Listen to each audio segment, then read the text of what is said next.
দর্শক, আপনারা দেখছেন যে আজকে নতুন রাজনৈতিক দলের আত্মপ্রকাশ ঘটতে যাচ্ছে জাতীয় নাগরিক পার্টি। সেই জাতীয় নাগরিক পার্টির সমাবেশকে কেন্দ্র করে হাজার হাজার মানুষের ঢল ইতিমধ্যে এই মানিক মিয়া এভিনিউতে। এবং মানিক মিয়া এভিনিউর এই বর্তমান পরিস্থিতিতে আপনারা যেটা বলছিলাম, এবং আপনারা দেখছেন যে ইতিমধ্যে জনসমুদ্রের রূপ নিয়েছে আজকের এই জনসমাবেশ। এবং যেদিকে তাকান না কেন সেদিকে দেখবেন লাখো মানুষের সমাগম ঘটেছে। এবং সেই সাথে আমরা আপনাদেরকে একটু কাছ থেকে দেখাতে চাই যে এই যে মানুষের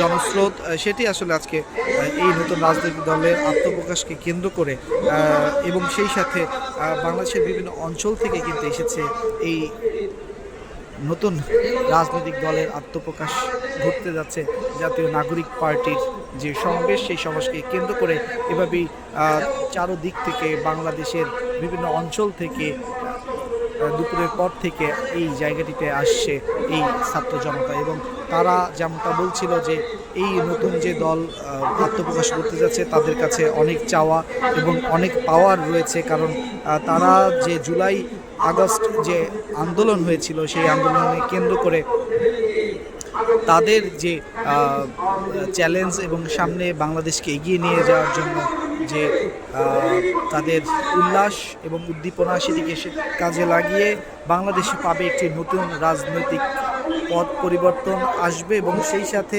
বাংলাদেশে থাকবে না কোনো ধরনের পরিবার ভিত্তিক রাজনীতি। এবং সেই সাথে তারা এই যে ছাত্র জনতার নতুন যে দলের আত্মপ্রকাশ করতে যাচ্ছে, এই আত্মপ্রকাশের ফলে তারা যেমনটা আজকে আশা করছে যে নতুন রাজনৈতিক দল হিসেবে এই রাজনৈতিক দল দেশের জন্য ভালো কিছু বয়ে নিয়ে আসবে এবং দেশের মানুষের যে প্রত্যাশা এবং সেই আশা আকাঙ্ক্ষার জায়গাগুলো পূরণ করতে পারবে, এমন কথা কিন্তু এই ছাত্র জনতার মধ্যে দিয়ে যারা আসছে তারা বলছে। এবং সেই সাথে আমরা দেখছি এই জায়গাটিতে যারা ইতিমধ্যে এসেছে সেটিতে আপনারা দেখতে পাচ্ছেন যে পুরো কানায় কানায় পরিপূর্ণ ইতিমধ্যে। এবং সেই সাথে আমরা দেখছি যে গাছের যে গাছগুলো রয়েছে সেই গাছের মধ্যে দিয়ে দেখা যাচ্ছে যে মানুষের সমাগম কতটা এই জায়গাটিতে হয়েছে।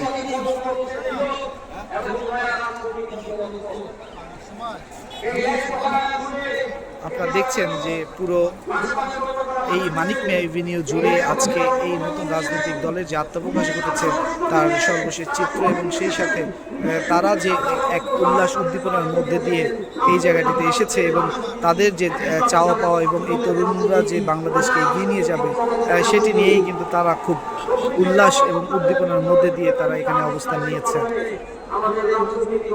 দর্শক, সামনে রয়েছে জাতীয় সংসদ ভবন এবং সেই সংসদ ভবনের সামনে থেকেই আমরা আপনাদেরকে দেখাচ্ছিলাম যে বর্তমানে এই নতুন রাজনৈতিক দলের যে আত্মপ্রকাশ ঘটতে যাচ্ছে তার সর্বশেষ চিত্র।